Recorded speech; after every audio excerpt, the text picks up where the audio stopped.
YCP నీచ రాజకీయాలు ఏ స్థాయిలో ఉంటాయో చెప్పడానికి మరొక ఉదాహరణ. ఇటీవల గాదె సాయికృష్ణ అనే ఒక వ్యక్తి అదృశ్యమయ్యాడని, ఆ వ్యక్తి ఆచూకీ కనపడటం లేదని అటు కుటుంబ సభ్యులు కావచ్చు, బంధువులు కావచ్చు కొంత ఆందోళన చెందుతున్నారు. సాధారణంగా ఎవరైనా సరే ఇలాంటి పరిస్థితుల్లో మనం ఏం చేస్తామంటే కుటుంబానికి ధైర్యంగా ఉంటాం.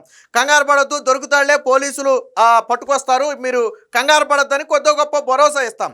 కానీ వైసీపీ పార్టీ మాత్రం ఇదే అదునుగా చూసుకుని కూటమి ప్రభుత్వం మీద, పోలీసుల మీద బురద జమ్మటం కోసం విశ్వ ప్రయత్నం చేస్తుంది. వాస్తవానికి గాదె సాయికృష్ణ వయసు 25 సంవత్సరాలు. అతని మీద ఉన్న కేసులు ఎన్నో తెలుసా? 23 కేసులు. కేసులు అంటే ఏ కేసులు అనుకుంటున్నారు? అందులో హత్య కేసులు ఉన్నాయి, హత్యాచారం కింద ఫోక్సో కేసులు ఉన్నాయి, దొంగతనం కేసులు ఉన్నాయి. 2017లోనే అంటే దాదాపుగా 10 ఏళ్ల క్రితమే, 8-9 ఏళ్ల క్రితమే రౌడీ షీట్ కూడా గాదె సాయికృష్ణ మీద విజయవాడలో పోలీసులు ఓపెన్ చేశారు. అలాగే అమ్మాయిలు వేధింపులు కేసులు మొదలు, సెటిల్మెంట్ల కేసులు మొదలు, రౌడీయిజం కేసులు మొదలు అనేక కేసులు, మొత్తంగా 25 ఏళ్ల వయసులోనే 23 కేసులు ఉన్నాయి. తాజాగా ఒక 6-7 నెలల క్రితం ఒక కేసులో కూడా ప్రధాన నిందితుడిగా ఉన్నాడు. 2 పోలీస్ స్టేషన్లలో ఇతని మీద నాన్ బెయిలబుల్ వారెంట్లు ఉన్నాయి. స్టిల్ ఈ రోజుకి విజయవాడ పరిసర ప్రాంతాల్లో ఎక్కడైనా ఉంది అంటే అక్కడ గాదె సాయికృష్ణ ప్రమేయం ఉంటుంది అనే స్థాయిలో గాదెకి ఎడిక్ట్ అవటమే కాకుండా స్మగ్లింగ్ కూడా ఒక రకంగా అంతర్రాష్ట్ర ముఠాలతో బలమైన నెట్వర్క్ ఉందని చెప్పి పలు సందర్భాల్లో పోలీసులు కూడా చెప్పారు. పదే సాయికృష్ణ మీద పోలీసులు ఎప్పుడు ఒక కన్ను కూడా వేసి ఉంచుతారు. ఎందుకంటే గతంలో కీలకంగా వ్యవహరిస్తూ యువతను బారిన పడేటట్టు చేయటమే కాకుండా తాను కూడా బాధితుడిగా మారటంతో పోలీసులు పలుసార్లు కౌన్సిలింగ్ ఇచ్చారు, తల్లిదండ్రులకు చెప్పారు. ఆ తర్వాత అనేక సందర్భాల్లో అరెస్ట్ అయ్యాడు, బయటకు వచ్చాడు.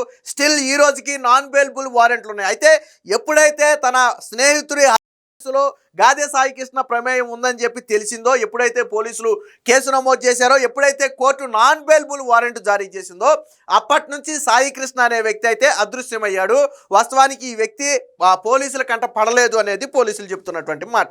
దీని మీద కుటుంబ సభ్యులు హెబియస్ కార్పస్ పిటిషన్ కూడా వేశారు. నా కొడుకు ఎక్కడున్నా నాకు తీసుకురావాలని. దానికి కోర్టు ఒక టైం గడువు కూడా విధించింది. పలానా తేదీలోపు సాయికృష్ణ ఎక్కడున్నా వెతికి పట్టుకొచ్చి కోర్టులో హాజరుపరచండి అని చెప్పి ఒక డైరెక్షన్ కూడా ఇచ్చింది. దానికి సంబంధించి పోలీసులు తమ పని తాను చేస్తున్నారు. అయితే దీని మీద అంబటి రాంబాబు కావచ్చు, దేవినేని అవినాష్ కావచ్చు, ఇంకా కొంతమంది నేతలు కావచ్చు రాజకీయం చేసే ప్రయత్నం చేస్తున్నారు. వాస్తవానికి కాపు సామాజిక వర్గానికి చెందిన వ్యక్తి కావటంతో ముఖ్యంగా పవన్ కళ్యాణ్ని, జనసేనాని టార్గెట్ చేస్తూ ఒక కాపు యువకుడు కనపడకుండా పోతే పవన్ కళ్యాణ్ రెస్పాండ్ అవ్వడా, కూటమిలో భాగస్వామిగా ఉన్న నువ్వు ఒక కాపు యువకుడికి న్యాయం చేయలేవని చెప్పి రకరకాల వ్యాఖ్యలు. ఇందులో కనపడకుండా పోతే కాపు ఏంటి, కమ్మేంటి, రెడ్ ఏంటి, ఎస్సీ ఏంటి, ఎస్టీ ఏంటి, ఎవరైనా సరే కనపడకుండా పోతే పోలీసులు తీసుకొస్తారు, హాజరుపరుస్తారు. కోర్టు కూడా కులం చూసి అతను హాజరుపరచండి, తక్కువ కులం అయితే హాజరుపరచొద్దు, ఎక్కువ కులం అయితే హాజరుపరచండి అలాగేం చెప్పదు కోర్టు కూడా.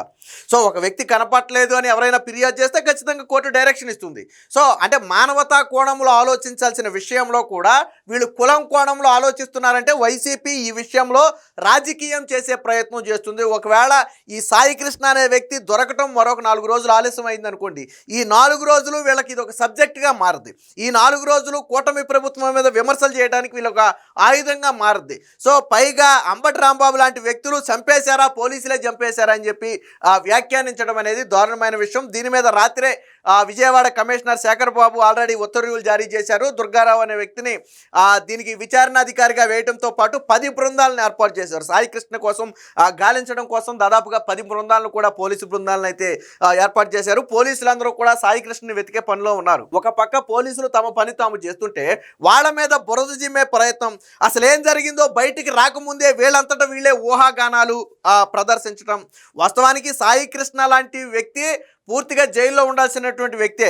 ఆ కుటుంబ సభ్యులు కూడా నిన్న మొన్న మాట్లాడుతూ సరే మా ఓడు తప్పుడు దారిలో వెళ్ళిన మాట వాస్తవమే, గతంలో అనేక సందర్భాలు అరెస్ట్ అయినా మేము ఆ వ్యక్తిని ఎందుకు విడిపించలేదంటే జైల్లోనైనా మారతాడేమోననే ఆశ ఉండేది, కానీ ఈరోజు కనపడకుండా పోవటం అనేది మాకు బాధాకరంగా ఉంది, మేమైతే ఏ రాజకీయం చేయాలని మేము అనుకోవట్లేదని చెప్పి కుటుంబ సభ్యులు కూడా స్వయంగా చెబుతున్నటువంటి పరిస్థితి. అంటే ఈ వ్యక్తి తప్పుడు మార్గంలో వెళ్తున్నాడనే విషయం కుటుంబ సభ్యులకు కూడా తెలుసు. పలు సందర్భాల్లో కుటుంబ సభ్యులు హెచ్చరించి వారించి ఇక వదిలేశారు.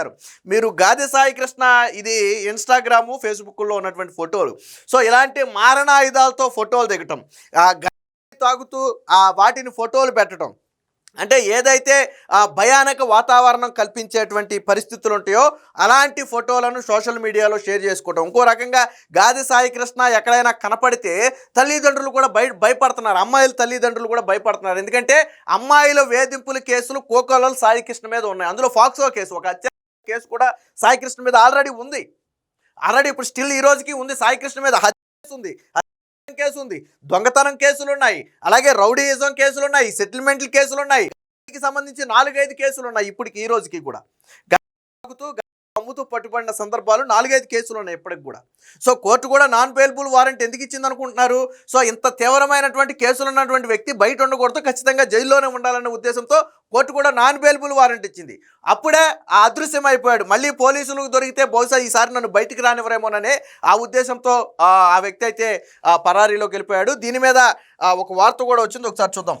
వైసీపీ అత్యుత్సాహం, సాయి కృష్ణ అదృశ్యం వ్యవహారంలో రాజకీయ ప్రయోజనాల కోసం పాకులాట, అంబటి ఆరోపణలు, దేవినేని అవినాష్, మల్లాది విష్ణు లేఖలు ఇందులో భాగమే. వైసీపీ నాయకుల తీరుపై సర్వత్రా విమర్శలు.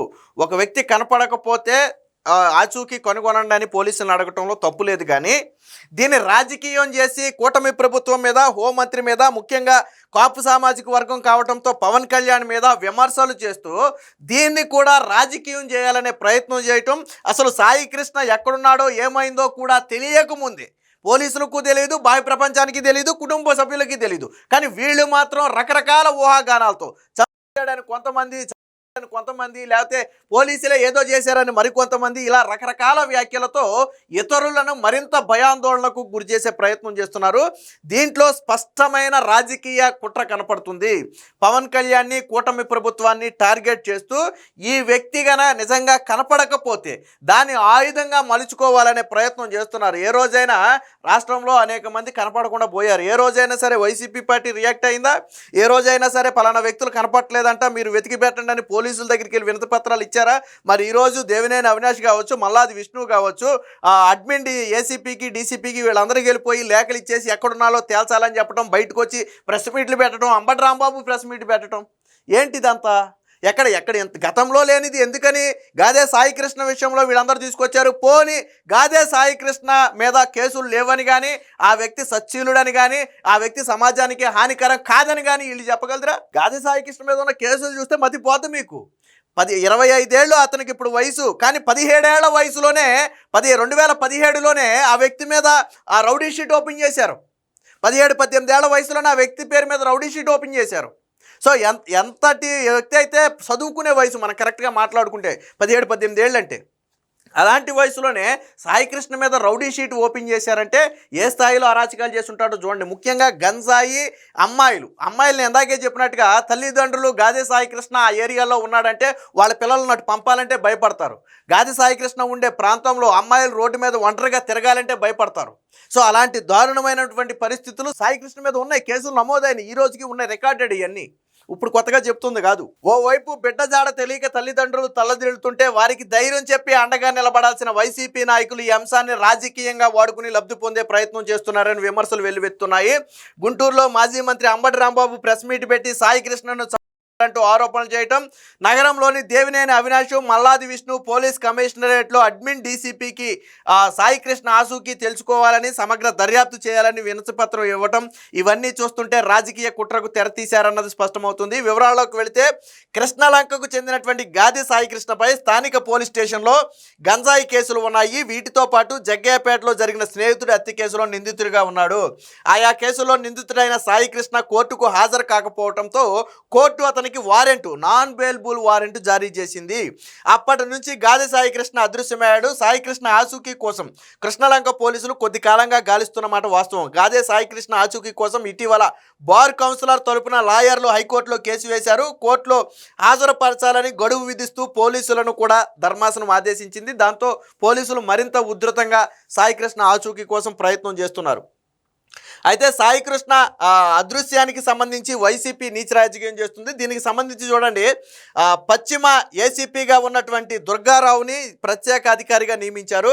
సాయి కృష్ణ అదృశ్యంపై పోలీసులు విచారణ ప్రారంభించారు. దీనిపై విచారణ అధికారిగా పశ్చిమ డివిజన్ ఏసీపీ దుర్గారావుని నియమిస్తూ పోలీస్ కమిషనర్ శేఖర్ బాబు మంగళవారం రాత్రి ఉత్తర్వులు జారీ చేశారు. కొద్ది రోజులుగా సాయి కృష్ణ అదృశ్యంపై గందరగోళం కొనసాగుతుంది. పోలీసులు అరెస్టు చేసిన తన కుమారుడిని కోర్టులో హాజరుపరిచేలాగా ఆదేశాలు ఇవ్వాలని సాయికృష్ణ తల్లి విజయలక్ష్మి హెబియాస్ కార్పస్ పిటిషన్ దాఖలు చేసిన విషయం తెలిసిందే. సాయికృష్ణ ఆచూకీ కోసం పోలీసులు 10 ప్రత్యేక బృందాలను నియమించారు. అదృశ్యంపై సామాజిక మాధ్యమాల్లో రకరకాల ప్రచారాలు జరుగుతున్న నేపథ్యంలో సమగ్ర దర్యాప్తు జరిపించాలనే ఉద్దేశంతో పోలీసులు అయితే వ్యవహరించారు. దీనికి సంబంధించి సాయికృష్ణ మీద ఏమేం కేసులు ఉన్నాయనేది కూడా ఒకసారి చూద్దాం. సో పోలీసు విచారణలో గాదె సాయికృష్ణపై అనేక విషయాలు వెలుగులోకి వస్తున్నాయి. సాయికృష్ణపై లెక్కకు మించిన గంజాయి కేసులు ఉన్నాయని తెలుస్తుంది. జగ్గయ్యపేటలో తన స్నేహితుల కూడా నిందితుడిగా ఉన్నాడు. కేసు పెట్టిన ఒక్కొక్కరి సంగతి తేలుస్తానంటూ గాదె సాయికృష్ణ బాధితులను బెదిరించాడని కూడా సమాచారం. సోషల్ మీడియాలో గొడ్డలి ఇతర మారణాయుధాలను ధరిస్తూ అందరినీ భయభ్రాంతులకు గురి చేసే విధంగా పోస్టులు పెట్టేవాడు. హత్య, గంజాయి, బెదిరింపు, దౌర్జన్యాలు ఇలాగ అనేక కేసులు ఉన్న వ్యక్తి కోర్టుకు విచారణకు హాజరు కాకుండా తప్పించుకు తిరగటం, అదృశ్యం కావడం వంటి పరిణామాల నేపథ్యంలో చివరకు ఏం జరుగుతుందోనని వేచి చూడకుండా రాజకీయ ప్రయోజనాల కోసం వైసీపీ నేతలు దిగజారుడుగా వ్యవహరిస్తున్నారు. వాస్తవానికి మిగిలిన రాజకీయ పార్టీలు సమన్వయంతో ఉన్నాయి. ఎందుకంటే ఇది ఒక వ్యక్తికి సంబంధించినటువంటి విషయం ఇది. సో ఇందులో అంత తొందరగా రియాక్ట్ అవ్వకూడదు. రెండోది, ఈ వ్యక్తి నేర చరిత్ర కూడా అంతే తీవ్రంగా ఉంది. దాదాపు 8-9 ఏళ్ల క్రితమే రౌడీ షీట్ ఇతని మీద ఓపెన్ అయింది. స్టిల్ ఈ రోజుకి 25 ఏళ్ల వయసులో 23 కేసులు ఉన్నాయి. 2 స్టేషన్లలో నాన్ బెయిలబుల్ వారెంట్లు ఉన్నాయి. ఇటీవల ఒక హత్య కేసులో నిందితుడిగా ఉన్నాడు. ఒక బాలికను, ఒక మహిళను వేధించిన కేసులో ఫాక్సో కేసులో నిందితుడిగా ఉన్నాడు. 6 డజన్కు పైగా గంజాయి కేసులు ఉన్నాయి. అలాగే దొంగతనం కేసులు కూడా 4-5 దొంగతనం కేసులు ఉన్నాయి. సెటిల్మెంట్ కేసులు ఉన్నాయి. ఈవ్ టీజింగ్, అమ్మాయిలను ఏడిపించినటువంటి కేసులు ఉన్నాయి. సో ఇన్ని రకాల కేసులు ఉన్నటువంటి వ్యక్తి సాధారణంగా ఎవడైనా ఏదైనా 1-2 కేసులు ఉంటాయి ఎవరి మీదైనా సరే. ఏదైనా చేసిన నేరమే పదే చేయొచ్చు తప్ప ఈ రకమైనటువంటి మనం ఏదో సినిమాలో చూసారా ఆ టైపు వ్యవహరిస్తున్నటువంటి వ్యక్తి ఈ సాయి కృష్ణ. కాబట్టి ఇతర పార్టీలు కూడా కొంచెం సమన్వయంతో, ఎందుకంటే అతని నడవడిక కూడా అంత కరెక్ట్గా లేదు. రెండోది, ఏం జరిగిందో తెలియకుండా మనం విమర్శించడం కరెక్ట్ కాదు. ఇప్పుడు మనం ఏదో ఆరోపణ చేసి రేపొద్దున సాయి కృష్ణ తీసుకొచ్చి కోర్టులో ప్రవేశపెట్టారనుకోండి, అప్పుడు ఎవరు సమాధానం చెప్పాలి దీనికి? సో కాబట్టి ఏం జరిగిందో తెలియదు కాబట్టి మిగతా పార్టీలు సైలెంట్గా ఉంటే, కరెక్ట్గా కాపు సామాజిక వర్గానికి చెందిన వ్యక్తి కావటం, అది పవన్ కళ్యాణ్ని ఇరకాటంలో పెట్టడానికి అవకాశం ఉండటంతో జగన్మోహన్ రెడ్డి, అంబటి రాంబాబు, దేవినేని అవినాష్ లాంటి వాళ్ళందరినీ కూడా రంగంలోకి దింపి దీన్ని రాజకీయం చేయాలని ఆదేశించడంతో వాళ్ళు నిన్నటి నుంచి రాజకీయం చేస్తున్నారు. వాస్తవానికి కుటుంబ సభ్యులే ఓపెన్గా చెప్పిన మాట ఏంటంటే, మాకు రాజకీయం చేయాలనే ఉద్దేశం లేదు, మేము రాజకీయం చెయ్యం, కానీ మా కుమారుని మాకు ఇస్తే చాలు. వాళ్ళు చెప్పేది అదే. కానీ వీళ్ళు మాత్రం రాజకీయం చేసే ప్రయత్నం చేశారు. ఏది ఏమైనా గాదె సాయి కృష్ణ మీద వైసీపీ నీచ రాజకీయాలు చేసి లబ్ధి పొందాలనే ప్రయత్నం మీద ఇప్పుడు చుట్టుపక్కల ఉన్నవాళ్ళు కావచ్చు, ప్రజలు కావచ్చు, వైసీపీ పార్టీ మీద విమర్శలు చేస్తున్నారు. అరే కొడుకు కనపడకుండా వాళ్ళు బాధల్లో ఉంటే దీన్ని రాజకీయం చేసి రకరకాల మాటలు మాట్లాడితే కుటుంబ సభ్యులకి ఎంత బాధగా ఉంటుంది? సో కుమారుని చంపేశారా, చచ్చిపోయాడా, ఎక్కడ చంపేశారు లాంటి మాటలు మాట్లాడితే ఎంత బాధగా ఉంటుంది. కానీ పోలీసులు 10 బృందాలకు ఆల్రెడీ గాలిస్తున్నారు అతన్ని. సో ఏది ఏమైనా వైసీపీ చేస్తున్న నీచ రాజకీయం పట్ల సొంత పార్టీలోనే ఇప్పుడు తీవ్ర విమర్శలు వస్తున్నమాట మాత్రం వాస్తవం.